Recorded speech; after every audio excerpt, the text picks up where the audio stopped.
ఛీ, ఈ బ్యాంక్స్ అస్సలు నమ్మకూడదా.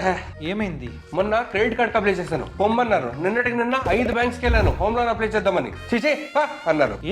ఏం లేదు కౌశిక్, నా క్రెడిట్ స్కోర్ 600 ఉంది, అందుకే ఎవరు ఇవ్వలేదు. నీ తప్పు పెట్టుకొని బ్యాంకులు బ్లేమ్ చేస్తావా? 600 క్రెడిట్ స్కోర్ ఉంటే ఎవరైనా ఇస్తారు నీకు లోను? నిజమే కౌశిక్.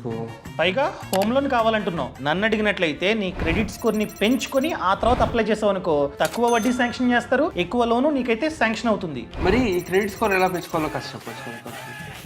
నీ దగ్గర క్రెడిట్ కార్డ్ లేదు కాబట్టి ఒక పని చేయి. ఛానల్ ప్రొఫైల్లో లింక్ ఇచ్చా, క్లిక్ చేసి క్రెడిట్ పే యాప్ ని డౌన్లోడ్ చేసుకో. ఈ యాప్ లో కాస్త డబ్బుని ఎఫ్డి చేయి. ఎంతైతే ఎఫ్డి చేస్తున్నావో దాని మీద 7.1% వడ్డీ నీకైతే జనరేట్ అవుతుంది. మినిమం ఎఫ్డి 2000 మాత్రమే. సో వీళ్ళు ఆ ఎఫ్డిని సెక్యూరిటీగా పెట్టుకొని నీకు ఒక క్రెడిట్ కార్డ్ ఇస్తారు, రూపే క్రెడిట్ కార్డ్. ప్రతి మంత్ 200, 300, 400 ఇలా స్పెండ్ చేసి ప్రతి మంత్ ఆన్ టైమ్ లో కడుతూ ఉన్నావు అనుకో క్రెడిట్ కార్డ్ బిల్లు, స్లోగా నీ క్రెడిట్ స్కోర్ పెరుగుతుంది. పెరిగిన తర్వాత హోమ్ లోన్ కి అప్లై చేయి. బట్ అంతా చదివి ఓకే అనుకున్నట్లయితే మాత్రమే అప్లై చేసుకో. సరే కౌశిక్.